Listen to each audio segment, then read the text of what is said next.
এই নির্বাচন সরকার বদলের না, এই নির্বাচন ঠিক করবে দেশের মালিককে।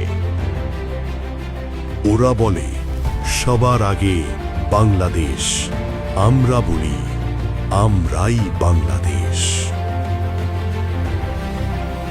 বাংলাদেশ কোনো জমি না, কোনো পতাকা না, বাংলাদেশ হলো আমাদের সম্মিলিত রাজনৈতিক অস্তিত্ব।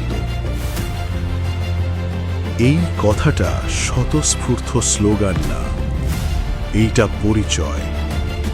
যেদিন আপনি বলেন আমরাই বাংলাদেশ, সেদিন আপনি আর শুধু ভোটার না, আপনি মালিক।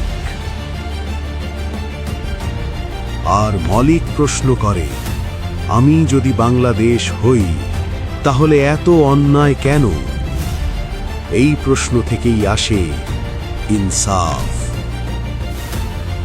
ইনসাফ মানে ভিক্ষা না, দয়া না, ইনসাফ মানে অধিকার ফেরত নেওয়ার যাত্রা। এইটাই ইনসাফের কাফেলা। এই নির্বাচন ক্ষমতার খেলা না, এই নির্বাচন আজাদির দরজায় পৌঁছানোর পথ। ওরা বলে সবার আগে বাংলাদেশ, আমরা বলি আমরাই বাংলাদেশ। কারণ মালিক ভোট দেয় না ভয় থেকে, মালিক ভোট দেয় অবস্থান থেকে। 12ই ফেব্রুয়ারিতে আজাদির লক্ষ্যে ইনসাফের পক্ষে ভোট দিন।